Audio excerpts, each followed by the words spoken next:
এর বাস্তব প্রমাণ এই যে মাজার আছে না, কি সার মাজার জানো, সে যে সাই হোক, কোথায় পেয়েছেন এসব মাজার? কিছু মানুষের মাজারের প্রতি এত মহব্বত, আমার মনে হয় বিশ্ব নবীর উপর এত মহব্বত নেই। কিয়ামতের ময়দানে দুই প্রকার মানুষকে আল্লাহ সব চাইতে বেশি অপমান করবেন। তার এক নম্বরে দুনিয়ায় যারা মাজারের খাদেম ছিল, আরে কুষ্টিয়াতে দুই জায়গায় খাদেম বেশি, গোলাপ শাহ, লালন শাহ, আর জায়গা পান না খেদমত করার। কথা বলে না কেন? মাজার কেন্দ্রিক যদি ইসলাম হতো, এই পৃথিবীতে সর্বোত্তম মাজার হচ্ছে মোহাম্মদ রাসূলুল্লাহটা। ওখানে তো কাউকে আমি কোনোদিন টাকা দিতে, মোমবাতি দিতে, আগরবাতি দিতে দেখি না।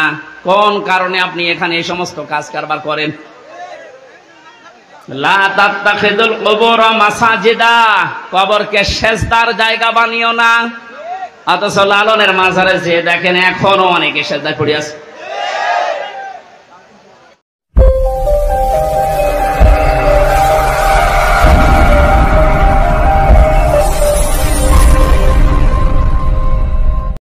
বন্ধুরা, চ্যানেলটি সাবস্ক্রাইব করুন। আলহামদুলিল্লাহি রাব্বিল মাশরিকাইনি ওয়া রাব্বিল মাগরিবাইন,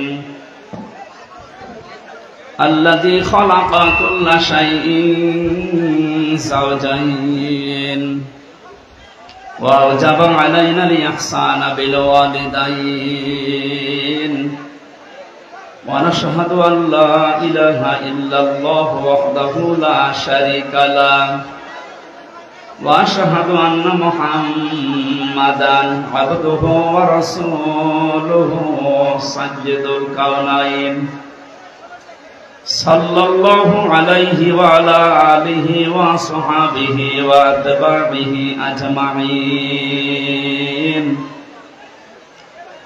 লাইলা ওয়া নাহারান ফিত তারফাইন।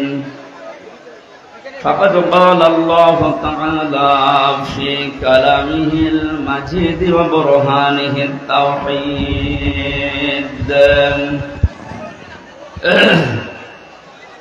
এবার কথা বন্ধ করেন, কথা বন্ধ করে তেলাওয়াত করেন। আউযু বিল্লাহি মিনাশ শাইতানির রাজিম,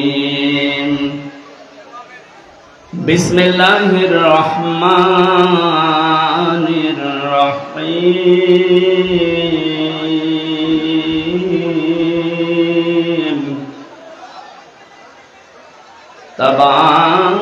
তাবারাকাল্লাযী বিয়াদিহিল মুলকু ওয়া হুয়া আলা কুল্লি শাইইন قدير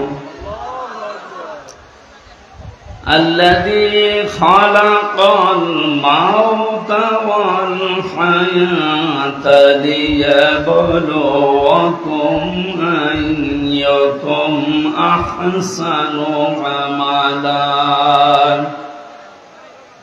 وهو العزيز الغفور صدقت يا ربنا اللهم صل على سيدنا مولانا محمد وعلى آل سيدنا مولانا। আমাদের প্রভু এক নবীর উম্মত, জীবন বিধান ওই শিবানী কোরআন। তবে কেন এখনো হে মুসলমান, এক হও এক হও করিয়া আহ্বান। আলহামদুলিল্লাহ। প্রান্তীয় জেলা কুষ্টিয়া, ভেড়ামারা থানার অন্তর্গত ষোলদা ঘাটপাড়া জামে মসজিদের উদ্যোগে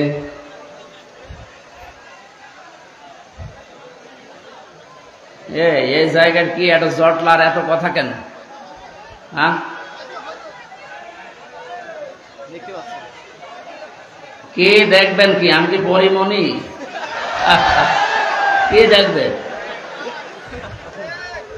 দেখার মতো মানুষ যে ছিল সে তো পালিয়েছে। কি সুন্দর চেহারা দেখেননি? সারা জীবন তো দেখলেন, এখন আবার কি দেখবেন? যাই দেখেছেন এই পর্যন্ত থাকে, কালকে ইন্টারনেট থেকে নামিয়ে দেখবেন। বসেন, কথা বলবেন না, আপনি যাই করেন কথা বলবেন না।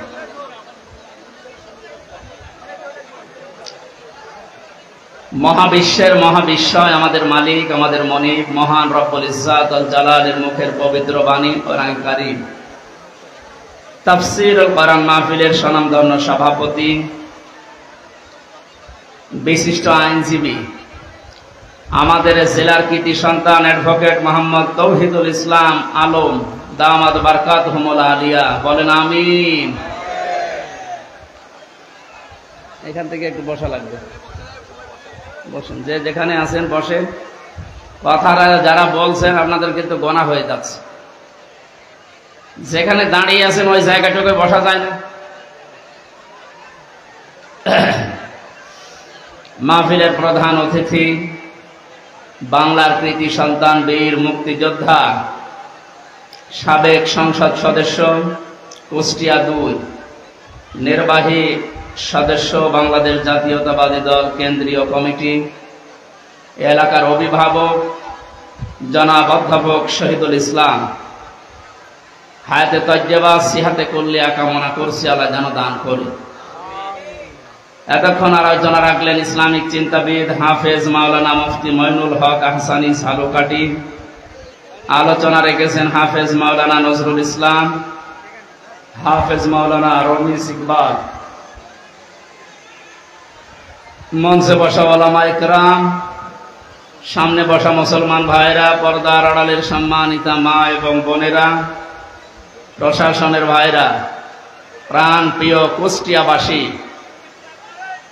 দল মত নির্বিশেষে কোরআনের এই অনুষ্ঠানে যারা এসেছি, এবাদত মনে করি। এটা এখন এবাদত চলছে না, এবাদত আরম্ভ হয়ে গেছে। এবাদতে যেভাবে আমরা কথা বলি না, এদিক ওদিকে তাকাই না, হাসাহাসি করি না, গল্প গুজব বন্ধ থাকে, 1 ঘন্টা যদি আপনি কোরআন বোঝার জন্য এবাদত মনে করে বসেন, ঠিক ওইভাবে থাকবেন। যদি এরপরও আপনি ব্যত্যয় ঘটান, তাহলে আপনার এই আলোচনাটা, এই অনুষ্ঠানটা নষ্ট করার গুনাহ হবে। ফাস্তামিউ লাহু ওয়া আনসিতু। আল্লাহ তাআলা বলেন, কোরআনের আলোচনা আরম্ভ হলে একদিকে চুপ থাকবা, 2 নম্বরে তোমরা মন কান লাগিয়ে শুনবা। আমরা 2টা এখানে চাই। কথা বন্ধ হবে এবং আমরা যেন দিলের কান লাগিয়ে শুনতে পারি। লাআল্লাকুম তুরহামুন, আশা করা যায় আল্লাহর রহমত তোমাদের উপরে নাযিল হবে। আমরা এখানে এসেছি রহমত পাওয়ার জন্য না গজব পাওয়ার জন্য? এই জন্য আশা করছি আপনি আমার কথা মেনে নেবেন যে আল্লাহ আমাদেরকে ইবাদতের ভেতরে নিয়ে আসলেন, প্রচন্ড গরমের ভেতরে। বলেন আলহামদুলিল্লাহ। বিশ্বনবী জানিয়েছেন, মান ক্বালা বিহি সাদাকা, যারা কোরআন দিয়ে কথা বলে এরা সত্য কথা বলে।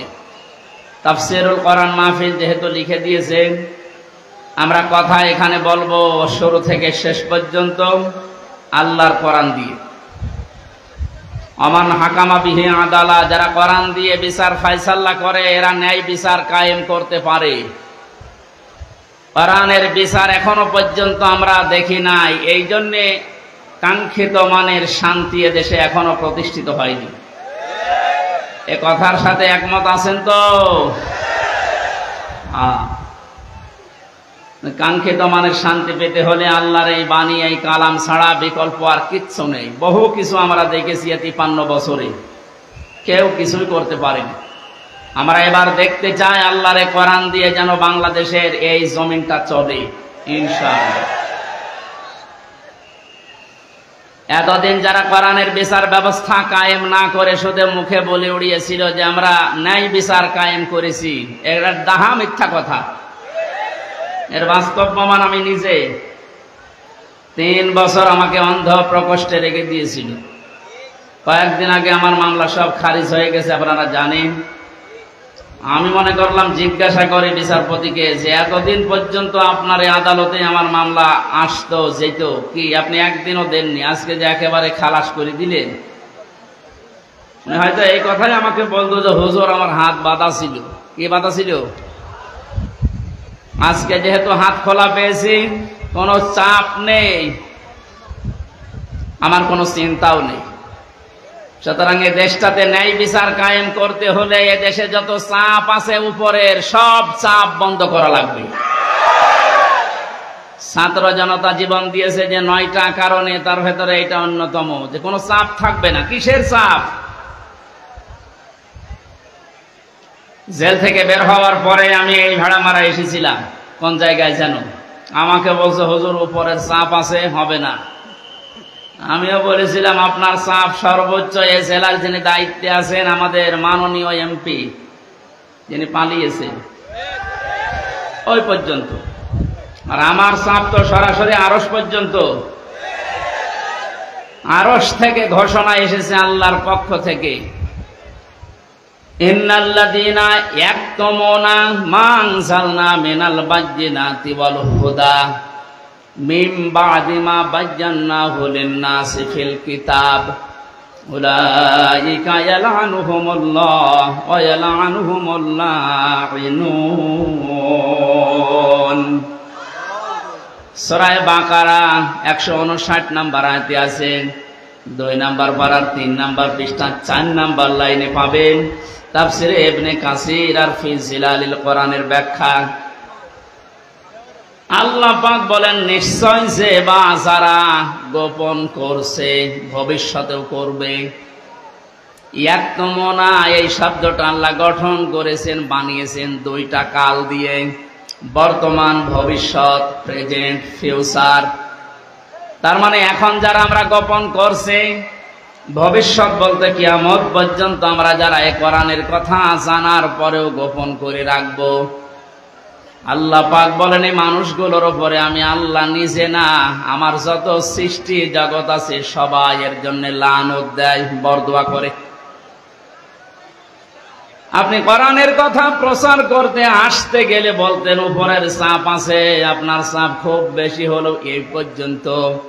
তা আমাকে যিনি চাপ দিয়েছেন তিনি আমার মালিক, এমন কড়া কথা জানিয়েছেন। কোরআন জানার পরে যদি কেউ গোপন, বাল্লিগো বহু বচন দিয়েছেন। এ বাল্লিগোর ভেতরে হামজা যেমন আছে, অধ্যাপক শহীদুল ইসলাম নেই। আজকে বলেন, আজকের আলম সাহেব নেই। এ পৃথিবী জীবিত থাকতে পৌঁছিয়ে দাও। এ ঘোষণা কার? রসুলের। কার? আল্লাহর আদেশ মানা যাওয়া, বাধা দেওয়ার সাহস পেত না। কে বাধা দিত তখন? সবার দায়িত্ব এইটা। হামজার হয়তো একটু আয়ত্ত বেশি আসে কোরআনে, এজন্য বেশি প্রচার করবে। আপনি কিছু না হলেও কিছু তো জানেন। আপনি যদি জানেন যে কুল হু আল্লাহু আহাদ, এইটাই প্রচার করা আপনার নামাজের মতো ফরজ। এ পর্যন্ত বোঝাতে পেরেছি? কথা বলেন না কেন? আজকে থেকে দায়িত্ব শুধু আলেমদের। বলেন, যে যতটুকু জানেন ওইটাই প্রচার করবেন, তাহলে এই দেশে কেউ আর কোরআন প্রচারে বাধা দেওয়ার সাহস দেখাবে না ইনশাআল্লাহ। আমরা আল্লাহ এবং তার সৃষ্টি জগতের বরদোয়া থেকে, গজব থেকে, লানত থেকে বেঁচে থাকতে পারবো। পক্ষান্তরে অপর পৃষ্ঠায় আল্লাহ জানিয়েছেন, কোরআনে কারিমের জ্ঞান থাকার পরে যদি কোনো মানুষ দুনিয়ার কোনো স্বার্থ পেয়ে সিদ্ধির কারণে গোপন করে রাখে, আমান আযলামু মিম্মান কাতামা শাহাদাতান ইনদাহু মিনাল্লাহ ইলা আখিরি আয়া। সূরা বাকারা 1 নম্বর পারার 20 নম্বর পৃষ্ঠার 13 নম্বর লাইনের 140 নম্বর আয়াতের প্রথম অংশে আছে। এটাই ইবনে কাসিরে পাবেন। আমি ব্যাখ্যা সহ বলতে গেলে অনেক সময় লাগবে, এই জন্য সামারাইজ করে করে শেষ করছি। আসলাম দিয়েছেন আল্লাহ, এটা সুপারলেটিভ ডিগ্রি বলা হয় ইংরেজিতে। এর চাইতে ভয়ঙ্কর শব্দ আর নেই আরবিতে। আল্লাহ বলেন, পৃথিবীর বড় জালেম দেখতে চাও? এই পৃথিবীতে সব চাইতে বড় জালেম আল্লাহর কাছে ওই লোকটা যার কাছে কোরআনের জ্ঞান থাকার পরেও দুনিয়ার কোন স্বার্থ পেয়ে গোপন করে রাখে। আর আমার তো মনে হয় বাংলাদেশে এই চরিত্রের মানুষ বেশি। কে জেলায় নেই? এখানে হাত তোলেন তো।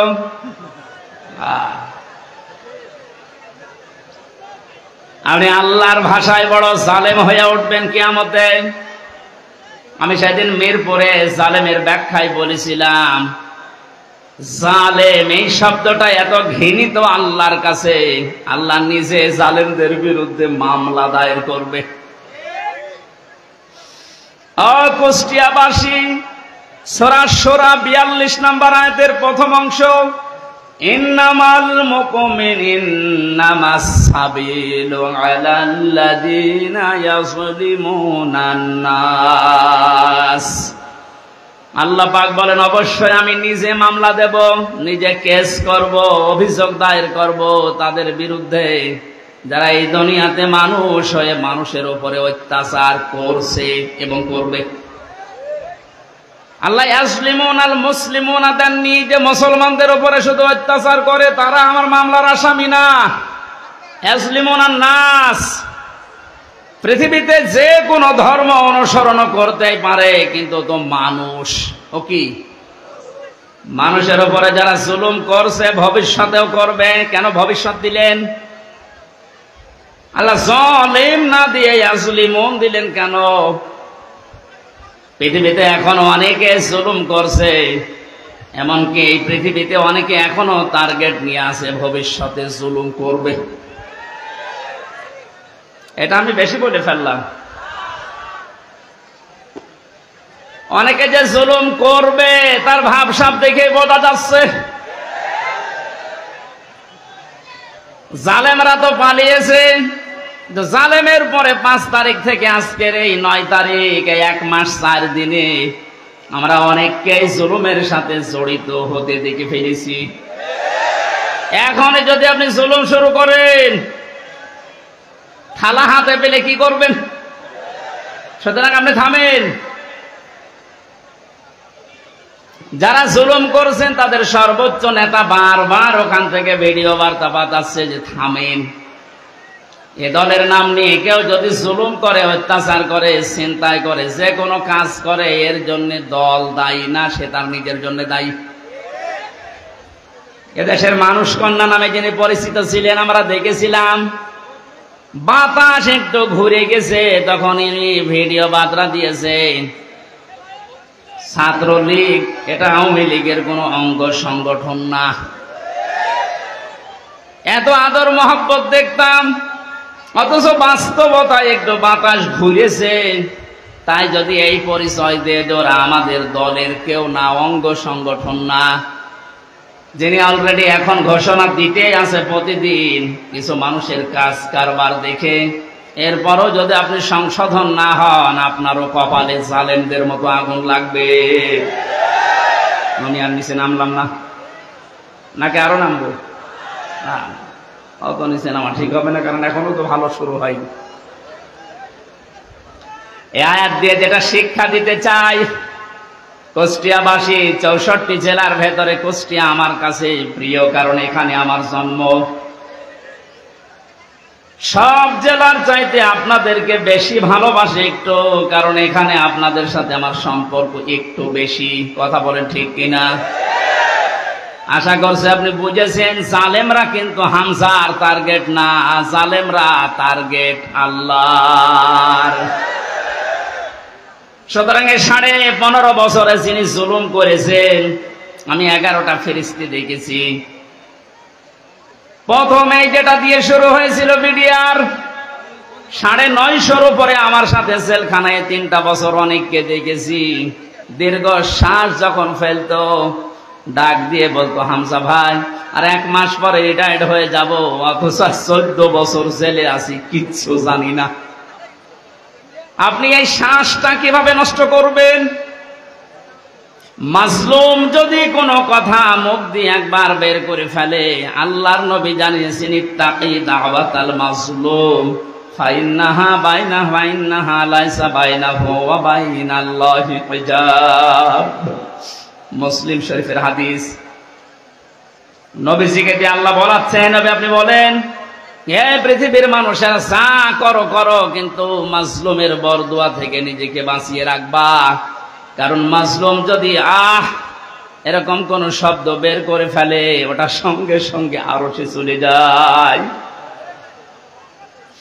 কত মাজলুমের চোখের পানি জেলখানার অন্তঃ কষ্টে পড়ছে। এ পৃথিবীতে দেখলাম, এই বাংলাদেশ নামে একটা দেশ, এখানে 1628 জন মানুষ এই চেয়ারে বসে দায়িত্ব পালন করছে। মেন যারা, বাস্তবে দেখেছিলাম এই 1628 জনের ভেতরে 1627 জনের হাত বাঁধা, একজনের হাত খোলা ছিল। একজনের হাত খোলা ছিল আবু সাইদের। হ্যাঁ, ওর হাত যদি খোলা না থাকবে এভাবে করে দিল কি করে?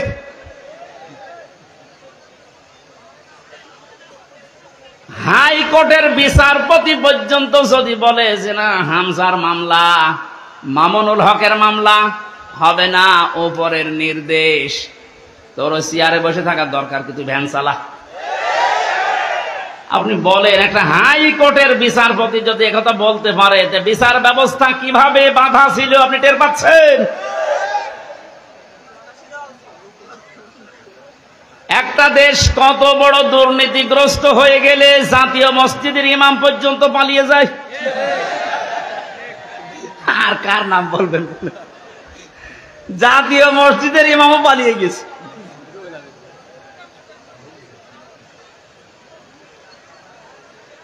কুষ্টিয়াবাসী, আমি আবার বলছি যে মানুষগুলো এই 1628 জন, এদের দোসর যারা, সব আল্লাহর মামলার আসামি। বাদী যত বড় হয়, মামলা তত কঠিন হয়। আমার মামলায় সরাসরি যেহেতু রাষ্ট্রবাদী ছিল, এই জন্য বহু চেষ্টা করার পরও কিছুই হয়নি। এ মামলাটা 31 বার উঠেছে, সিএমএম কোর্ট, জজ কোর্ট, হাইকোর্ট মিলে, হবে না। অথচ এই মামলায় যদি সাজাও লাগিয়ে দেয়, 3 মাসের বেশি সাজা হয় না। 3টা বছরের ভেতরে এ কঠিন অবস্থায় ফেলে দিয়ে আপনি কি করলেন? বিচার ব্যবস্থাকে একেবারে ধ্বংস করা ফেলা হয়েছিল। আহ্বান জানাবো, এখন যারা দায়িত্বে আছেন, সংস্কার যেহেতু আরম্ভ হয়ে গেছে, আর এই জন্যেই এতগুলো মানুষ জীবন দিয়ে গেল, সুতরাং সকাল আসতে আসতে যেন আমরা শুনি এই 1628টা চেয়ারে নতুন মানুষ এসে বসেছে। নাই তো এরা যতদিন থাকবে ততদিন নতুন নতুন ইস্যু তৈরি করে আবার বিশৃঙ্খলা ঘটাবে। ওনাদের চরিত্র এরকমই। আপনি বাস্তবতা দেখেছেন, এরপরও অনেকে জালেমের পক্ষে সাফাই গাচ্ছে, স্ট্যাটাস দেয়, এখনো গোপনে ভিডিও বার্তা পাঠাচ্ছে। আপা, আপনি পাল্টাবেন না, আপনি ঘাবড়ায়েন না, আমরা আছি। আপনি ঘাবড়ালে আমরা নরম হয়ে যায়। শয়তান তো দেখেনি, ওই ভিডিওতে যারা দেখলাম, আমার মনে হয় শয়তান যদি আমি দেখতাম তো ওই রকমই হইত। এটা টাটকা নির্ভেজাল শয়তান। তো জানা শোনার পরে জালেমের পক্ষে সাফাই গায়, জালেমকে সাহস দেয়। নবীজি জানিয়েছেন, তিরমিজি শরীফের হাদিস, কেউ যদি জেনে শুনে জালেমকে সাপোর্ট দেয়, তার পক্ষ নেয়, তাকে ভালোবাসে, সহযোগিতা করে, ও নবীর উম্মত থেকে বের হয়ে যায়। সুতরাং আপনি নবীর উম্মত থাকবেন না বের হয়ে যাবেন, এখন সিদ্ধান্ত নিন। যেহেতু জালেমদের প্রতি বরদোয়া, জালেমদের প্রতি মামলা কার? ছোটখাটো জালেম যারা আছেন, এখনই তওবা করে ফিরে আসেন। আমার বংশ, আমার বাড়ি তো এই যে এবি থানা, আগে সদর থানায় ছিল, এখন ইবি থানা। হালসা না ডাবিরাফিটা। বংশের 100 জনের 98 জন আওয়ামী লীগ করত। ওরা আমার মনে হয় যে শক্ত আওয়ামী লীগ। ওরা বঙ্গবন্ধুকে মনে করতো সেকেন্ড নবী। 5 তারিখের পরে বিকাল আসতে আসতে আমার কল দিয়ে বলছে, বাবাজি আমরা সব পাল্টিয়ে গেছি। পাল্টিয়ে গেছে মানে এখন আমরা সব জামাত ইসলামী করি। কিসের জামাত? আপনি যা করেছেন এই 15.5 বছর আগে ওটা শোধ হবে, এরপরে জামাত ইসলাম।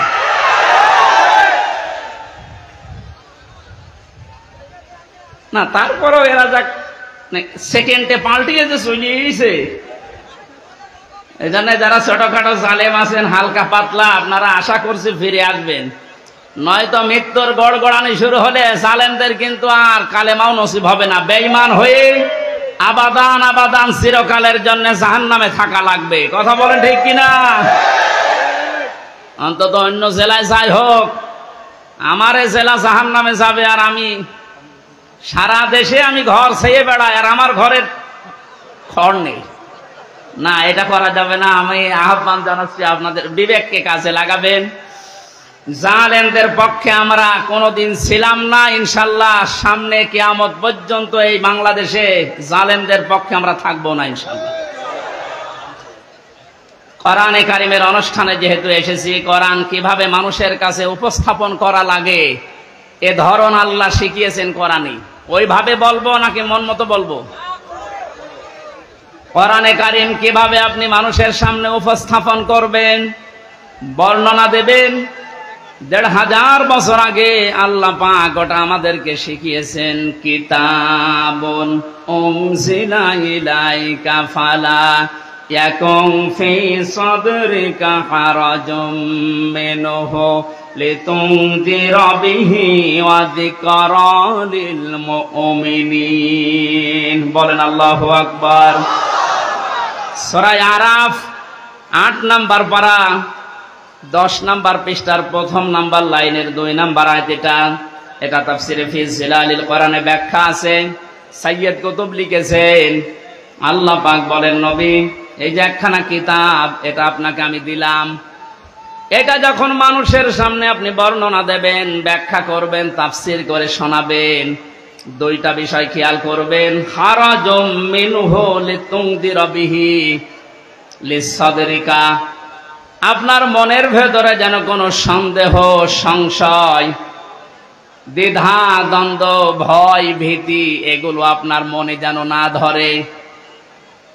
ওয়া যিকরা লিল মুমিনিন, কোরআন এই দেশে এই পৃথিবীতে মুমিনদের জন্য উপদেশ।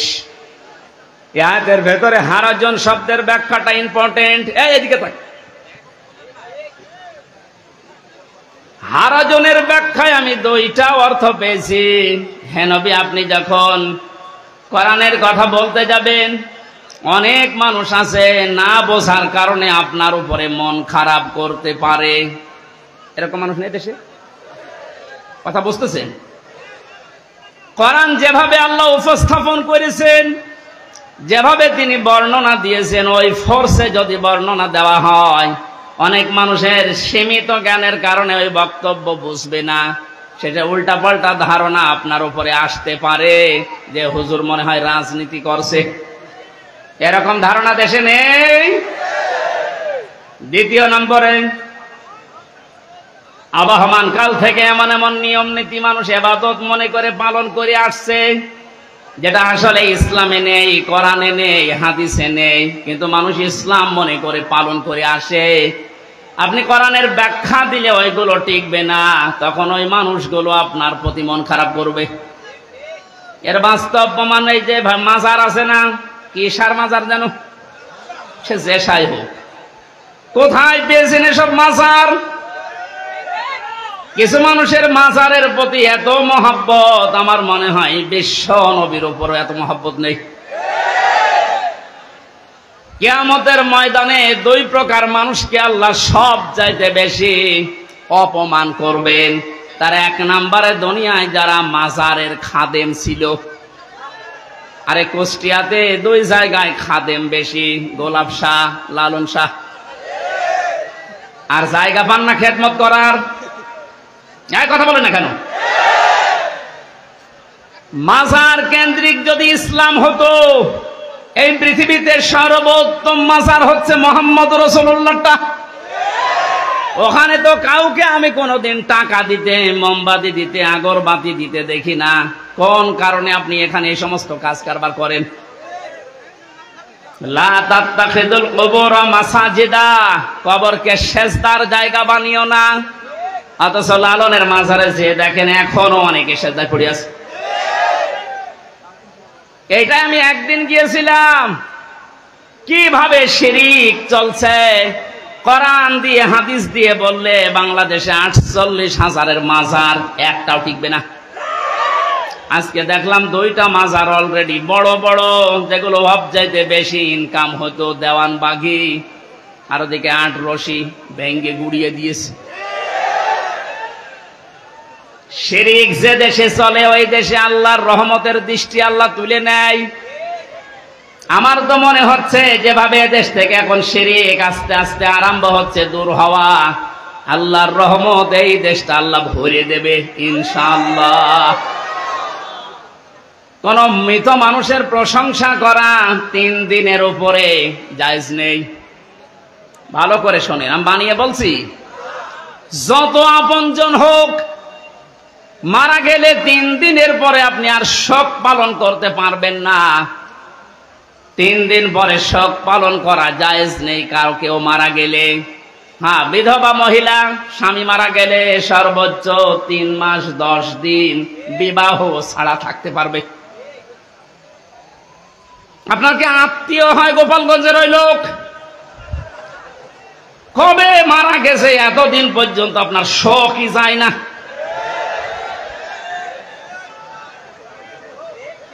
আপনাকে রাগ হয়ে গেল, তাহলে হাদিস কেটে বাদ দিয়ে দিন। আমি তো গোপন করলে আমার সমস্যা হবে, কিয়ামতে আমার জিহ্বা কেটে দেবে। কথা বলেন। আমি আপনাকে বাঁচাতে চাচ্ছি, যেহেতু ইবাদত 1 দিন 2 দিন 5 দিন না। ওয়া'বুদ রাব্বাকা হাত্তা ইয়াতিয়াকাল ইয়াকিন, সূরা হিজরের 99 নম্বর আয়াত, 14 নম্বর পারার 6 নম্বর পৃষ্ঠা 5 নম্বর লাইনে আছে। আল্লাহ বলেন ইবাদত করবা 2 দিন 5 দিন না, যতদিন মরণ না আসে ততদিন।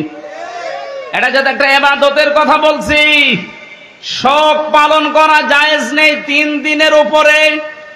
এখানে ইমাম হোসাইন মারা যাওয়ার পরে আজও যারা শোক পালন ছাড়েন না, আপনি ইসলামে নেই। এটা একটা বেদাত। এক কথা বলেন না কেন? আপনার মহাব্বত ইমাম হোসাইনের প্রতি এত বেশি যে হাই হোসেন করে পিঠের চামড়া তুলে ফেলছেন। তো ওনার তো আর একটা ভাই ছিল হাসান, উনি মারা গেছে বিষ খেয়ে। একটু বিষ খান তো দেখি। পুরাটা বাটপারি এটা। ইমাম হোসাইনকে নিয়ে যদি এই মানুষগুলো আবেগ দেখি এরা বাটপারের পর্যায়ে পড়ে, পৃথিবীতে ইমাম হোসাইনের পর আর কে এত দামি থাকতে পারে যে তার জন্য আপনাকে বছরে বছরে মাসে মাসে দিনে দিনে শোক পালন করা লাগবে? এটা ইসলাম না। ইসলামের ভেতরে নতুন করে আপনি এটা সংযোজন করেছেন, আপনি বেদাত পন্থী। নবীজি জানিয়েছেন কেউ যদি বেদাত আরম্ভ করে, ইবাদত না অথচ ইবাদত মনে করে পালন করতে বলে, ওই লোকটাকে সালাম দেওয়া পর্যন্ত সাইজ নেই। কত বড় কঠিন কথা লিখেছেন। যারা বেদাত আবিষ্কার করে তাদের সালাম দেওয়া জায়েজ নেই। অথচ এমন হাদিস আমি কোনদিন পড়িনি, পাইনি যে নামাজ পড়ে না তারে সালাম দেওয়া যাবে না। পেয়েছেন? কেউ পেয়েছেন? নেই। রোজা রাখে না তারে সালাম দেওয়া যাবে না, আমি পাইনি। কিন্তু ইসলামের ভেতরে নতুন করে কিছু ঢুকিয়ে কেউ যদি ওইটা ইসলাম মনে করে পালন করে, তারে সালাম দেওয়া জায়েজ নেই। আর এগুলো সব বেশি হয় এই 48,000 দরবারে। এই জন্য শিরিক যখন এই দেশ থেকে বিদায় নিচ্ছে, আল্লাহ রাব্বুল আলামিনের রহমত এই দেশে বৃষ্টির মতো নাজিল হবে ইনশাআল্লাহ। তাই বলে আবার বৃষ্টি শুরু হয়ে গেল না?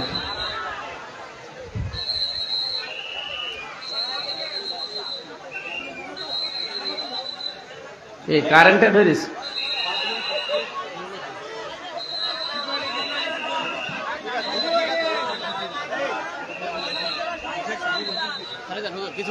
কি সমস্যাটা বলবেন তো? দেখতে পাচ্ছে না তো কি করা যাবে? মা এখানে প্রায় 1 কিলোমিটার শুধু মানুষ দেখে আসলাম, 1 কিলোমিটার শুধু মানুষ, পা ফেলার জায়গা নেই। যেখানে আছেন ওইভাবে থাকেন ভাই। আর আপনাদের এ চাইতে আর বড় জায়গা ছিল না? না, কষ্ট হয়ে যাচ্ছে মানুষের। মানুষকে কষ্ট দেওয়া তো ঠিক না। এখন কি করব? এদের যেভাবে আছেন থাকেন, ওইভাবে থাকেন। না, আমি সব বাদ দিয়ে দিলাম। আমি প্রবেশ করছি কোরআনের তাফসিরে। সূরা মুলক থেকে মাত্র 2টা আয়াত পড়েছি। যেহেতু তাফসিরুল কোরআন মাহফিল লিখে দিয়েছেন, এর হক আদায় করা দরকার। আমরা তাফসির আকারে আরম্ভ করছি ইনশাআল্লাহ। জবান খুলে কোরআনের এই সোনালী আয়াত এবার পড়েন। আউযু বিল্লাহি মিনাশ শাইতানির রাজিম। বিসমিল্লাহির রহমানির রহিম। তাবারাকাল্লাযী বিয়াদিহিল মুলকু ওয়া হুয়া আলা কুল্লি শাইইন কাদির।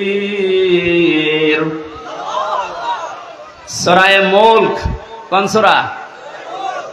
মুলক শব্দের শাব্দিক অর্থ রাজত্ব। মুলক মানে কি? আল্লাহ রাব্বুল আলামিন সূরা মুলক নাযিল করে 30টা আয়াত দিয়েছেন, 3টা রুকু দিয়েছেন।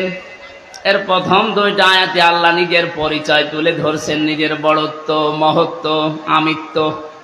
কারণ আল্লাহ পাক নিজের বড়ত্ব তুলে ধরতে পারে, তাছাড়া দুনিয়ার কোন সৃষ্টি তার নিজের বড়ত্বের পরিচয় তুলে ধরতে পারে না।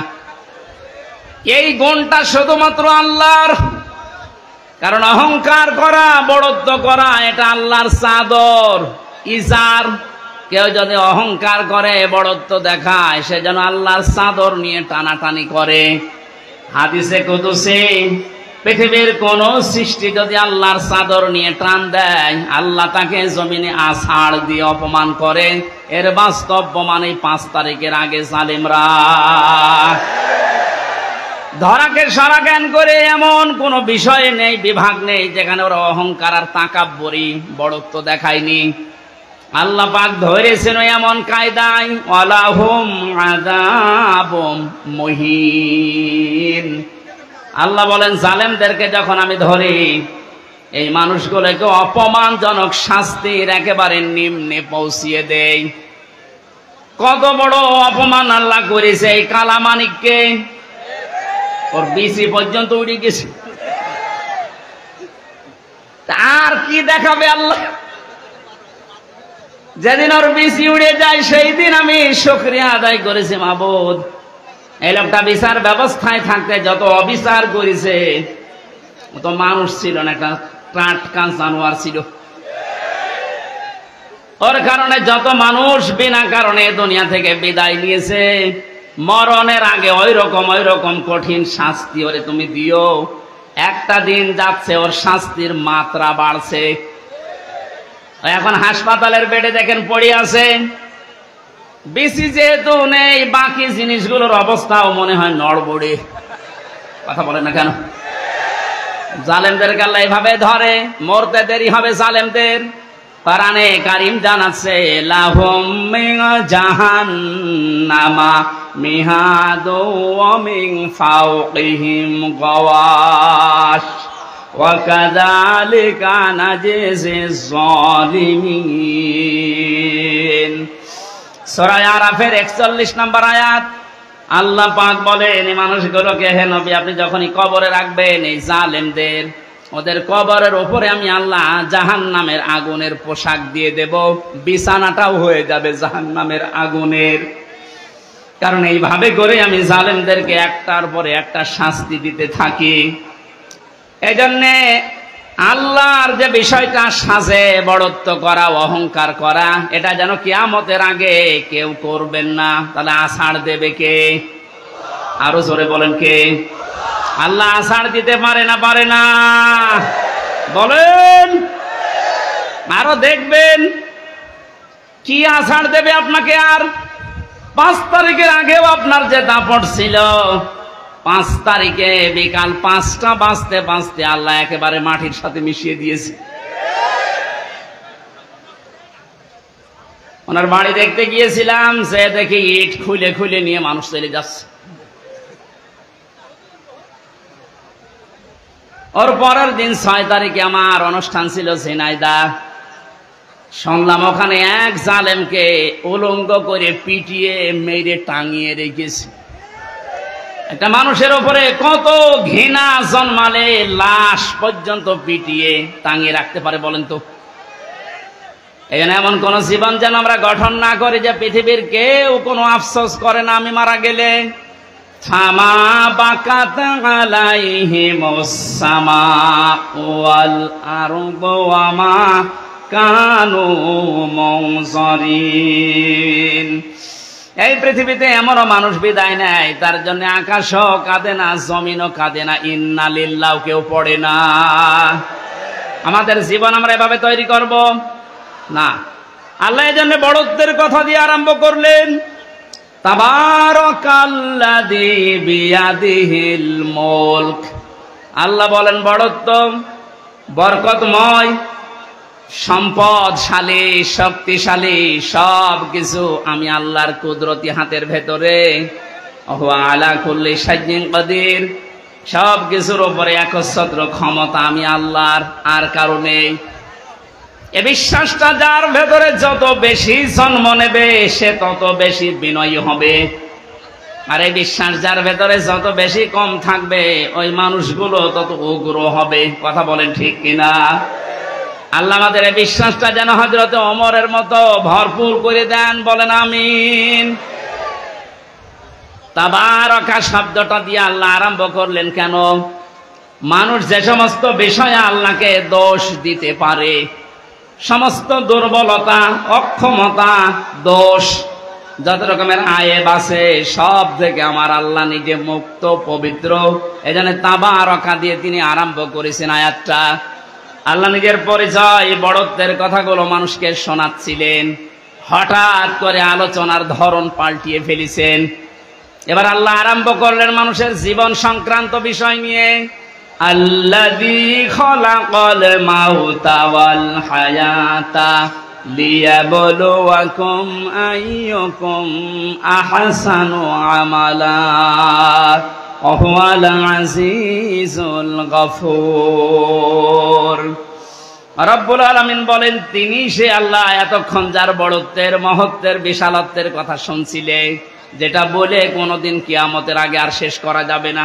এত বড় আল্লাহ, সব দিকে তার ক্ষমতা আছে, চলছে, চলবে ইলা ইয়াউমিল কিয়ামা, কিয়ামত পর্যন্ত। এবার আল্লাহ আস্তে করে আলোচনার ধরন পাল্টিয়ে তিনি বললেন তিনি সে আল্লাহ যিনি তোমাদের মউত আর হায়াত বানিয়েছেন, যেন তিনি পরীক্ষা করতে পারেন তোমাদেরকে, তোমাদের ভেতরে কে সবচাইতে বেশি ভালো কাজ করে তার কাছে যেতে পারে। ওয়াল আজিজুল গফুর, তিনি হচ্ছেন আজিজ এবং গফুর। এই ছিল বাংলা অর্থ। এবার আসেন আমরা ব্যাখ্যার দিকে যাচ্ছি। আল্লাহ বানিয়েছেন সর্বপ্রথম মানুষের মউত, তারপরে হায়াত। আল্লাহ হায়াত না বলে আগে মউতের কথা কেন দিলেন? মুফাসসির লিখেছেন তাফসিরে, মানুষকে আল্লাহ এটা স্মরণ করাতে চেয়েছেন, পৃথিবীর মানুষেরা তুমি যত উপরে ওঠো না কেন এ কথা সব সময় মনে করবা, স্মরণ রাখবা যে তোমার মরা লাগবে। এজন্য আল্লাযী খালাকাল মাউতা দিয়েছেন। 2 নম্বরে বলা হায়াতা, তোমাদের হায়াত আমি আল্লাহ বানিয়েছি। তাফসিরে মুফাসসির দিয়েছেন হায়াত প্রধানত 5 প্রকার। কয় প্রকার? 1 নম্বরে আমরা একটা হায়াতে ছিলাম, আলমে আরো আর হায়াতে, এই জগতে আমরা বসবাস করেছি। ওখান থেকে আল্লাহ আমাদেরকে পাঠিয়েছেন আলমে বুতুন, মায়ের পেটের জগতে। এরপরে আমাদেরকে এখানে দিয়েছেন আলমে দুনিয়া, এই পৃথিবীর জগতে। এরপরে আরেকটা জায়গায় নিয়ে যাবেন আলমে বারজাখ, কবরের জগতে। এরপরে সর্বশেষ একটা জগৎ আরম্ভ হচ্ছে, শুরু হবে, শেষ হবে না, আলমে আখেরা। মানে মওত আল্লাহ আগে দিয়েছেন স্মরণ করাতে, যে বান্দা চাই করো মরা লাগবে। হায়াত আল্লাহ 5 প্রকার বানিয়ে 2টা আমাদের থেকে বিদায় নিয়েছে, সামনে 2টা আছে, আমরা মাঝখানেরটায় আছি। এখান থেকে বোঝা যায় সামনে পেছনে যেহেতু 2টা চলে গেছে, সামনের 2টা হায়াত আমাদের কাছে মাস্ট বি, বারজাখ আর আখিরাত আসবেই। কথা বলেন ঠিক কিনা? যেহেতু মাঝেরটায় আছে, এ জগতের কাজ হচ্ছে লিয়াবলুয়াকুম, তিনি তোমাদেরকে পরীক্ষা করতে চান। আইয়ুকুম আহসানু আমালা, তোমাদের ভেতরে সবচেয়ে বেশি ভালো কাজ করে কে আসতে পারে। কুষ্টিয়াবাসী খুব খেয়াল করেন আল্লাহর এই কথাকে, তিনি কিন্তু বেশি বেশি কাজ চাননি, তিনি চেয়েছিলেন ভালো কাজ। কি কাজ?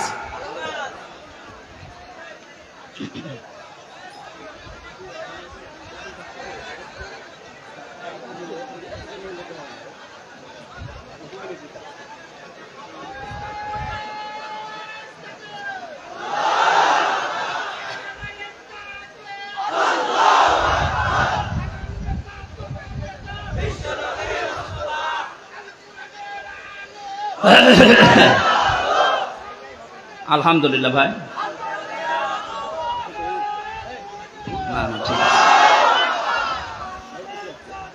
কুষ্টিয়াবাসী একটু খেয়াল করেন তো, তাফসির মাহফিলে তাফসির শোনার জন্য মন দিয়ে যারা বসে আছেন, 2টা জগৎ চলে গেছে অলরেডি, আর একটা জগৎ 2টার সামনে আছে। মাঝখানেরটায় আল্লাহ যেটা দিলেন আহসানু আমালা, আল্লাহ বেশি কাজ চান না, তাহলে আকসারু আমালা দিতেন। আল্লাহ দিয়েছেন আহসানু, ইসমে তাফসীর, আমি সবচেয়ে ভালো কাজটা চাই, বেশি কাজ চাই না। বাস্তবে আয়াতের পুরা উল্টা। এই 15.5 বছরে আপনি দেখেছেন বহু কাজের হাতে দিয়েছে, কিন্তু কাজগুলো ভালো হয়নি। কুষ্টিয়ার মেডিকেল কলেজের দিকে তাকান, হওয়ার আগেই ভেঙে পড়ে গেছে। এটা বানিয়ে বললাম। আমি জেলখানায় থাকতে যুগান্তর পত্রিকায় যেই দিন দেখেছি যে বানানোর আগে, উদ্বোধনের আগে পড়ে ভেঙে গেছে। আপনার অত বড় কাজের আঞ্জাম দেওয়া কি দরকার? কাজটা ভালো করে করেন। আল্লাহ বেশি কাজ চান না, আল্লাহ কি চান? আরো জোরে বলেন। কাজটা ভালো হওয়ার জন্য 2টা শর্ত। 1 নম্বরে দেখা লাগবে ওর ভেতর আল্লাহর বিধান আছে কিনা। 2 নম্বরে দেখতে হবে বিশ্ব নবীর জীবনে এরকম কাজ ছিল কিনা। এখন যদি বলেন নবীজির জীবনে হাসপাতাল বানানো ছিল, হ্যাঁ ছিল। বিশ্ব নবী মুহাম্মদুর রাসূলুল্লাহ মানবতার সেবায় যে কাজগুলো করেছিলেন ওই জামানায় আপনি তার জীবনীতে দেখবেন। এই যে মিডিয়ার কথা এসেছে আজকে আসার সময় বলছিল, এই জন্য মনে পড়ছে আমি বলছি। অনেক মানুষ এখনো পর্যন্ত ফতোয়াবাজি করছে যে নবীজির যুগে যে মিডিয়া, এই টেলিভিশন, এই পর্দা ছিল না। এই প্রযুক্তি যারা ব্যবহার করছে এরা হারাম কাজে আছে। একটা ভ্রান্ত ধারণা এটা। আল্লাহর নবী মুহাম্মদুর রাসূলুল্লাহর জামানায় এই মিডিয়া ছিল, কিন্তু সিস্টেম এভাবে ছিল না। আপনি সিরাত ইবনে হিশাম দেখেন, সিরাত বিশ্বকোষ দেখেন, আর রাহিকুল মাখতুমের ভেতরে আছে ওই জামানার সর্বোচ্চ প্রজেক্টর ছিল, প্রযুক্তি ছিল লাল কাপড়। কেউ যদি বিপদে পড়তেন পাহাড়ের উপরে উঠে লাল কাপড় তিনি উড়িয়ে দিতেন। সব পাহাড়ের পাদদেশে এসে জিজ্ঞাসা করত কি হয়েছে। এই যে লাল কাপড় উড়িয়ে দেওয়া এই প্রযুক্তি, এটা কাফেরদের তৈরি করা, আবহমান কাল থেকে হয়ে আসছিল। আল্লাহর নবী লাল কাপড় একবার উড়িয়ে দিলেন, পাহাড়ের পাদদেশে এলাকার কুরাইশেরা সব এসে জড়ো হয়ে গেছে। ডাক দিয়ে বলে, ইয়া মুহাম্মদ, কোন বিপদ? নবীজি বললেন, হ্যাঁ বিপদ। এই পাহাড়ের পাদদেশে একদল সৈন্যবাহিনী আছে, এখনই তোমাদেরকে আক্রমণ করবে। তোমরা যদি সতর্ক না হও। সবাই এক বাক্যে জবাব দিচ্ছে, বলেন আমরা সতর্ক আছি, কি করা লাগবে আমাদের? তিনি তখন বিষয়টা উল্টিয়ে বললেন, আল্লাহর বান্দা বান্দিরা, আমি দেখতে পাচ্ছি আল্লাহর গজবের ফেরেশতারা এই পাহাড়ের পাদদেশে অবস্থান নিচ্ছে। তোমরা যদি আল্লাহর একত্ববাদ স্বীকার করে কালেমার স্বীকৃতি না দাও, এই মুহূর্তে তারা তোমাদের আক্রমণ করবে। কেউ কোনো কথা বলে নাই। নবীজির আপন চাচা আবু লাহাব সামনে একটা পাথর ছিল, ওটা হাত দিয়ে তুলে নবীজির দিকে যখন নিক্ষেপ করেছিল, ওর মুখ দিয়ে বের হয়েছিল তাব্বা আলাকা আলিহাদা জামাতানা ইয়া মুহাম্মদ। হে মোহাম্মদ, তুই এই কথা বলার জন্য আমাদেরকে এক জায়গায় করলি, তুই ধ্বংস হয়ে যা। বলেন নাউজুবিল্লাহ। এই যে ঘটনাটা 2-1 মিনিটে বললাম, আমি কি শিক্ষা পেলাম এখান থেকে? এই যে লাল কাপড় উড়িয়ে দেওয়া, এটা কাফেরদের তৈরি প্রযুক্তি। কথা বলেন না কেন? নবীজি যে এটা ব্যবহার করেছিলাম ইসলাম প্রচার করার জন্য না ইসলাম ধ্বংস করার জন্য? আজ এই মিডিয়াগুলো যদি ইসলাম প্রচারের জন্য ব্যবহার করা হয় 100% জায়েজ। এটা যদি ইসলাম ধ্বংস করার জন্য ব্যবহার করা হয় এটা 100% হারাম। হ্যাঁ, এখানে একটা মাসলা আছে। পুরুষের জন্য যে সতরটা এতটুকু আপনার জন্য এই টেলিভিশনে হোক বাইরে হোক পর্দায় হোক জায়েজ আছে। ইমাম আবু হানিফা রহমতুল্লাহ আলাইহির মত অনুযায়ী একটা পুরুষের মুখমণ্ডল, হাতের কবজি, পায়ের পাতা এতটুকু বাদ দিয়ে পুরা শরীর যদি ঢাকা রাখে তাহলে একটা মহিলার সামনে আসলে আপনার গুনাহ নেই। আমি আবার বলছি মাসলাটা, একটা মেয়ে লোক যদি নিজের মুখমণ্ডল, হাতের কবজি, পায়ের পাতা খোলা রেখে চলাফেরা করে, দেখাশোনা করে, জায়েজ আছে, এর দিকে তাকানো জায়েজ আছে। কিন্তু যদি খাস পর্দা করতে চায়, হাত মোজা পা মোজা দিয়ে মুখ ঢেকে শুধু চোখ দুটো বের করে, এটা সর্বোত্তম। কিন্তু বাস্তবতায় যদিও কর্মজীবনে সে বাইরে যেতে চায়, হাতের কবজি, মুখমণ্ডল, পায়ের পাতা খোলা রেখে ও কাজ কারবার করতে পারবে। এটা যদি আপনি সামনে দেখুন যেমন জায়েজ আছে, এ পর্দায় দেখলেও সেরকম জায়েজ আছে। এবার আসেন পুরুষেরটা। আল্লাহর নবী জানিয়েছেন একটা পুরুষের সতর হচ্ছে মা নাভি থেকে শুরু করে হাঁটু পর্যন্ত। এটা যদি ঢাকা রাখে, বাকি শরীরে কাপড় চোপড় নেই, তার দিকে তাকানো জায়েজ আছে না নেই? 100% জায়েজ আছে, কারণ সতর ঢাকা আছে। আমরা যেটা নিয়ে এসেছিলাম এই যে আহসানু আমালা, এই শব্দটার ব্যাখ্যা করতে গিয়ে আমি পেয়েছি আল্লাহ যেহেতু বেশি বেশি কাজ চাননি, কোরআনে ভালো কাজ চেয়েছেন। এখানটা একটা মাসলা আমি বের করেছি। পৃথিবীতে আমরা একটা বিষয় এখনো পর্যন্ত মনে হয় ক্লিয়ার না, মিজানের পাল্লা। শোনেননি নাম? মিজানের পাল্লা নাম শুনেছেন? এ জিনিস দিয়ে কি করে? আমল মাপে। কি মাপে? আরো জোরে বলেন। এখানে অধ্যাপক বসে আছে, অ্যাডভোকেট বসে আছে, আলেমরা বসে আছে। এই বিষয়টা ক্লিয়ার করব আজকে ইনশাআল্লাহ। কোরআনে কারিমে মাপার যন্ত্রের যে সমস্ত নাম আমরা পেয়েছি, ফাআম্মা মান সাকুলাত মাওয়াজিনুহু ফাহুয়া ফি ঈশাতির রাদিয়াহ ইলা আখিরি আয়াত। আল্লাহ পাক বলেন কোন মানুষের সেকাল, ওজন, এটা মাপ দেওয়া হবে যেটা দিয়ে। এটা যদি ভারী হয়, ওজন যদি বেশি হয়, তাকে সন্তোষজনক জীবন, তার মানে জান্নাতে তাকে পৌঁছিয়ে দেওয়া হবে। আমাদের দেশ, বিশেষ করে আমি বহু দেশ থেকে এই তথ্যটা পাওয়ার চেষ্টা চালিয়েছি। বাংলাদেশ, ভারত, পাকিস্তান, এই 3টা দেশে একটু সমস্যাটা বেশি এই যে মাপটা নিয়ে। আমরা মনে করি কিয়ামতের ময়দানে আল্লাহ মিজানের পাল্লায় আমাদেরকে ওজন দেবেন। আমাদের ওজনটা দেবেন কি বলেন তো? আমল। বলেন না কেন? আরো জোরে বলেন, আর একবার বলেন। আমল। আমল এটা আরবি শব্দ, বাংলা কাজ। আমল মানে কি? এ পর্যন্ত বুঝেছেন কিনা বলেন? আমল মানে কি?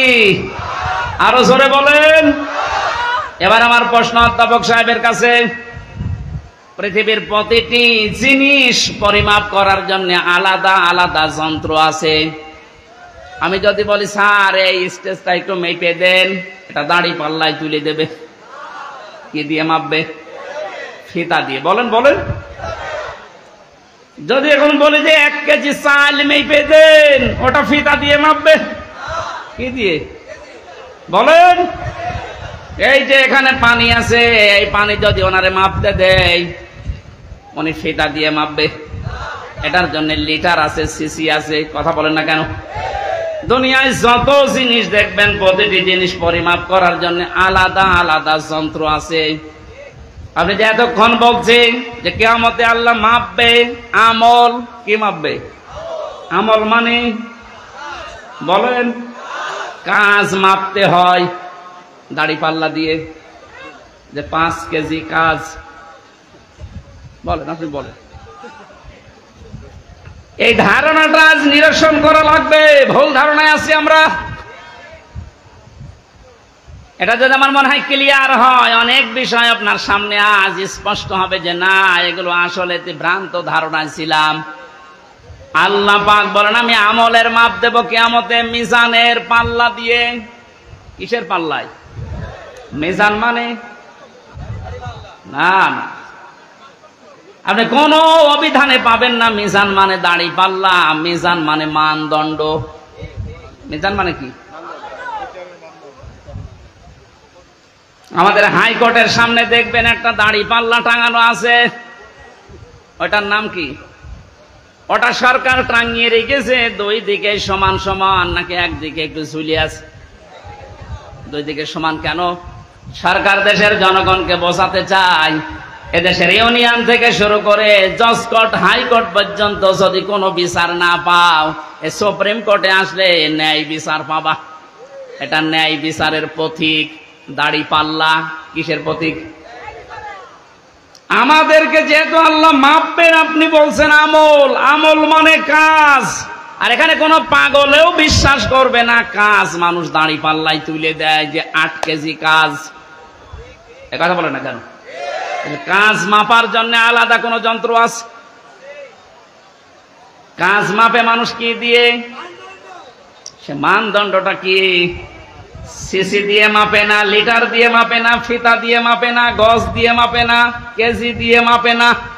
কাজ মাপতে হলে লাগে গুরুত্ব। কি লাগে? কাজ মাপতে হলে গুরুত্ব লাগে। এ কাজটা গুরুত্বপূর্ণ এবং গুরুত্বহীন। যতগুলো ইবাদত আল্লাহ দিয়েছেন, 550-র উপরে ইবাদত আমি পেয়েছি। প্রতিটি ইবাদতের ভেতরে কিছু গুরুত্বপূর্ণ জিনিস আছে, আর কিছু ইবাদতে গুরুত্বহীন জিনিস আছে। এই যে আজকের এই প্যান্ডেলটা, এটার গুরুত্বপূর্ণ বিষয় হচ্ছে খুঁটি আরে সামিয়ানা। কথা বলছেন না কেন? এখানে গুরুত্বহীন অনেক জিনিস আছে। এই যে এইটা, এই টেবিল, এই লাইট, এই যে ফুল ফুল ঝুলছে, এই ক্যামেরা, এগুলো না হলে কেউ স্টেজ বলবে না, বলবে না? কিন্তু খুঁটি আর সামিয়ানা না থাকলে স্টেজ বলবে। তাহলে এখানে 2টা গুরুত্বপূর্ণ জিনিস পেয়েছি, আর গুরুত্বহীন জিনিস আরো 7-8টা পেয়েছি। কথা বলেন ঠিক কিনা? আল্লাহ পাক কোরআনে কারিমে যেগুলো গুরুত্বপূর্ণ দিয়েছেন, ওইগুলোর একটাও যদি আপনি না মানেন, বিশ্বাস না করেন, গুরুত্বহীন যত কাজ করেছেন ওগুলো যদি দুনিয়া ভর্তি করা হয়, দাড়ি পাল্লা, মানদণ্ড, গুরুত্ব যাই ওজন করেন, সব শূন্য, জিরো হবে। এবার উদাহরণ একটা একটা করে সেট করছি, দেখ মেলে কিনা। আমরা যারা নামাজ পড়ে আসলাম এশার, নামাজের ভেতরে বাইরে মিলে ফরজ ছিল কয়টা? আর জোরে 13টা ফরজের 12টা ফরজ অধ্যাপক শহীদুল ইসলাম আদায় করেছে, একটা আদায় করেনি। ওনার নামাজের সওয়াব হবে 12টা।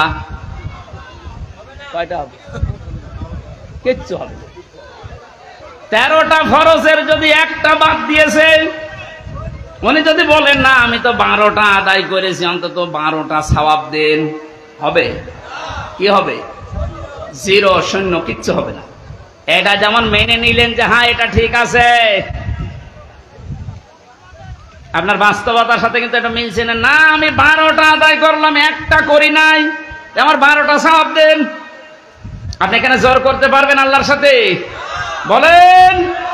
কারণ গুরুত্বপূর্ণ জিনিস, এ খুঁটি না থাকলেও এটা স্টেজ না, এ সামিয়ানা না থাকলেও স্টেজ না। হ্যাঁ, ওয়াজিব আছে, যেটা যদি কেউ ভুল করে একটা দুইটা, তাহলে তারা জরিমানা দেওয়া লাগে, সসেজদা দেওয়া লাগে, এটা দিলে আবার পূর্ণ হয়ে যায়। কিন্তু যেটা খুঁটি আর সামিয়ানা, এটা যদি আপনার জীবনে না থাকে, কেউ এটাকে স্টেজ বলবে না। কিন্তু 4 কাপ না থাকলে স্টেজ বলবে না, এটা না থাকলে স্টেজ বলবে না। এই কথা বোঝেন? এখান থেকে আপনি মাপেন। জীবনে গুরুত্বপূর্ণ কাজ আল্লাহ এই কোরআনে দিয়েছেন 500। একটা নামাজ, একটা রোজা, একটা হজ, একটা যাকাত, এভাবে 500টা আপনি একটা একটা করে কোরআন থেকে বের করেন। এর ভেতরে দেখবেন একটা আছে, এই পৃথিবীতে আল্লাহর দিন কায়েম করা লাগবে। নামাজ পড়া যদি আপনার কাছে রাজনীতি মনে না হয়, রোজা রাখা যদি রাজনীতি মনে না হয়, দিন কায়েমের কথা যারা বলে এটা রাজনীতি যদি মনে হয়, আপনার একটা খুঁটি বাদ চলে গেছে। যান, আপনি এবার মাপ দেন তো দেখি, আপনি কয়টা সওয়াব পান?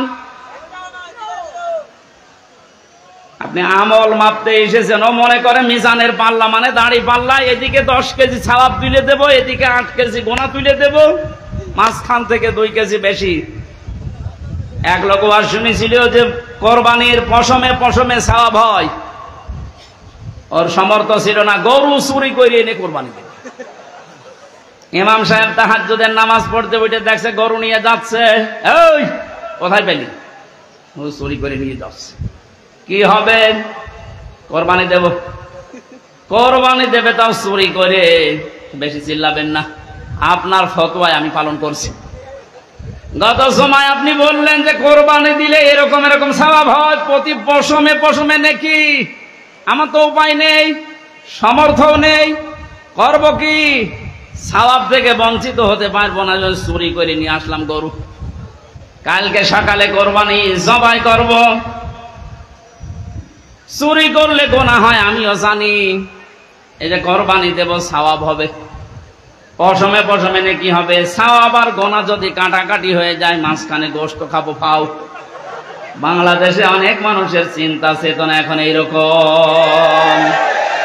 500টা ফরজ বিধান আমল, এর 499টা করে, আর একটা কথা শুনলে তখন জঙ্গি, জিহাদ, রাজাকার উল্টাপাল্টা নাম দেয়। উনি যদি 12টা ফরজ আদায় করে একটা আদায় না করে সওয়াব না হয়, 0 হয়, 0 হয়, আপনার জীবনের আমল আল্লাহ যেদিন মাপ দেবে, গুরুত্বের ভিত্তিতে গুরুত্বপূর্ণ কাজ করেননি, গুরুত্বহীন কাজ করে ভরে রেখেছেন, আপনিও 0 হবেন, 0 হবেন। আল্লাহ ভালো কাজ দেখতে চেয়েছেন, আর ভালো কাজ এই 500-র উপরে দুনিয়ায় আর নেই। এখন যদি 500 আয়াতের ব্যাখ্যা ভালো কাজগুলো একটা একটা করে করা হয়, আমি যতগুলো ভালো কাজ দুনিয়ায় কোরআন থেকে বের করতে পেরেছি, একটা বই আছে, আমি জেলখানার ভেতরে, এটিএম আজহারুল ইসলাম সাহেব আমাকে পাঠিয়েছিল যে হামজা এটা পড়ো, খুব গুরুত্বপূর্ণ তথ্য এর ভেতরে আছে। সৌদি আরবের লেখক একজন, প্রোডাক্টিভ মুসলিম। এ বইটার ভেতরে ইংরেজিতে করা, আরবিতে করা ভার্সন দেওয়া আছে। পড়াটা পড়ে এই 3 বছরের ভেতরে 7-8 বার আমি শেষ করেছি। এখান থেকে যে তথ্যগুলো পেয়েছি তার অন্যতম এইটা, কোন মানুষ যদি ভালো কাজ করতে চায়, কোরআনের উপরে দুনিয়ায় কোন ভালো কাজ, আরো জোরে বলেন, আমানা আমিলা বিহি উজিরা, যারা কোরআন দিয়ে কাজ করবে এদের কাজের পুরস্কার আল্লাহ নিজে দেবেন। জোরে বলেন আল্লাহু আকবার। তাহলে নামাজ যেমন কোরআনে আছে, রোজা আছে, হজ আছে, যাকাত আছে, এই কোরআনে কারিমে আল্লাহর দিন কায়েমের কথাও আছে। এ কাজ যদি কেউ দুনিয়ার কাজ মনে করে ছেড়ে দেয়, আল্লাহ আহসান আমালার ব্যাখ্যায় আব্দুল্লাহ ইবনে মাসউদ, আব্দুল্লাহ ইবনে আব্বাস, রাইসুল মুফাসসিরিন বলা হয় যাদেরকে, এই মানুষগুলো ব্যাখ্যায় লিখেছেন, আমরা যেমন বুঝেছি ভালো কাজ, আমাদের চাইতে কোরআনে কারিম থেকে ভালো কাজ বেশি বুঝেছিল সাহাবীরা। কথা বলেন না কেন? হযরতে মাস মুআজ্জিজের দিকে তাকিয়েছেন, মাত্র 11 বছর 13 বছর। তারা কিন্তু আহসানু আমালা বুঝেছিল যে ভালো কাজ কোনটা। আমরা মনে করি ভালো কাজ মানে জিকির করা, ভালো কাজ মানে দরবারে যাওয়া, ভালো কাজ মানে জুব্বা গায়ে দেওয়া, পাগড়ি মাথায় দেওয়া, দস্তরখানা বিছিয়ে খাবার খাওয়া। হ্যাঁ, ভালো কাজ, কিন্তু সব চাইতে ভালো কাজ আল্লাহর কাছে কোনটা, এটা আমাদের চাইতে ভালো বুঝেছিল সাহাবীরা। এই বলেন না কেন? বলেন, আর একবার বলেন। তাকান তাদের দিকে, কি বুঝেছিল তারা? এতটুকু বয়সে আল্লাহর দিন কায়েমের জন্য নিজের হাঁটুর উপরে, পায়ের গোড়মোড়ের উপরে ভর করে উষা হয়েছে, যেন আমি জিহাদের ময়দান থেকে বাদ না পড়ি। তা আল্লাহর দিন কায়েমের জন্য এত চেষ্টা চালিয়েছে যে এইটাই ভালো কাজ। আর আমরা এখান থেকে যত পেছোতে পারি, ফাঁকি দিতে পারি, তত নিজেকে ধন্য মনে করছি। আহুয়াল আজিজুল গফুর। আল্লাহ বলেন এই কাজ করলে দুইটা নাম আমি ব্যবহার করলাম। তাহলে আমার আলোচনার বিষয় হচ্ছে পৃথিবীর যত ভালো কাজ আছে সব চাইতে আল্লাহর নিকটে ভালো কাজ হচ্ছে আল্লাহর জমিনে আল্লাহর এই বিধান পালন করা। কথা বলেন না কেন? এটা যতদিন পর্যন্ত রাষ্ট্রীয়ভাবে কায়েম করতে না পারবেন, ইচ্ছা করলেও আপনি ভালো কাজ করতে পারবেন না। এ কাজ করতে গিয়ে যদি ভুল ত্রুটি হয়ে যায়, কোন দোষ ত্রুটি হয়ে যায়, আল্লাহ বলেন আমি আজিজুল গফুর, আমি তোর জন্য গফুর হয়ে দেখা দেব, অপরাধগুলো মাফ করে দেব। আর যদি ফাঁকি দেওয়ার চেষ্টা চালাও, মানুষকে ধোঁকা দিয়ে বোকা বানিয়ে, আমি আল্লাহকেও যদি ধোঁকা দিতে চাও, আমি কিন্তু আজিজ, পরাক্রমশালী। আমি ধরি না এমনিতেই, কিন্তু যদি ধরি ওরে আর ছাড়ি না। ভালো কাজ বলতে আল্লাহ যেটা বুঝিয়েছেন, রাসূল যেটা বুঝেছেন, সাহাবীরা যেটা পালন করেছেন, আমাকে সহ প্রত্যেককে আল্লাহ এই ভালো কাজে আঞ্জাম দেওয়ার তৌফিক দিন। বলেন আমিন। এখানে আসার পরে কয়েকটা মাসলা আমাকে জিজ্ঞাসা করেছে, হুজুর মসজিদের টাকা মেরে খাওয়া কি? এটা আবার ফতোয়া দেওয়া লাগবে? 2 নম্বর এলাকায় শুনলাম 30 বছরের আগে ছেলেদেরকে পিতারা বিয়ে দিতে চান না। 30 বছরের আগে যদি ও কোনো গুনার কাজে জড়িয়ে পড়ে, ও জেনা করলে, ব্যভিচার করলে, ওটা শুধু একা পাবে না, ফ্ল্যাক্সিলোড হয়ে বাবা মায়ের আমল নামায় আসবে। এ মনে হয় ধরা খেয়ে গেছে। সম্মানিত ভাইরা, এটা করবেন না। রিস্কের দায়িত্ব আপনার হাতেও নেই, আপনার বোর হাতেও নেই। এর দায়িত্ব কার? আর গাড়ে সোয়াল তুলে দেন, দেখবেন রিস্কের ব্যবস্থা এমনি অটোমেটিক আল্লাহ করবে ইনশাআল্লাহ। এ ভরসা আল্লাহর উপরে আমাদের আছে না? এরকম গনার কাজে জড়াবেন না। বিয়েকে সহজ করে দেন, জেনাকে কঠিন করেন। এই কথা বলছে না কেন? আল্লাহ আমাদেরকে, আমি প্রচন্ড গরমে ভেতরে ঘেমে শোধ চলছে, আমার গলাও ব্যথা করছে, আর ঘন্টা পার হয়ে গেছে, আমি আর কথা বলতে চাচ্ছি না। আগামীতে কোন জায়গায় আসলে একটু আগে তুলে দেবেন, আর শীতের সময় মাহফিল নেবেন, গরমের সময় আর নিয়েন না। আল্লাহুম্মা আমিন।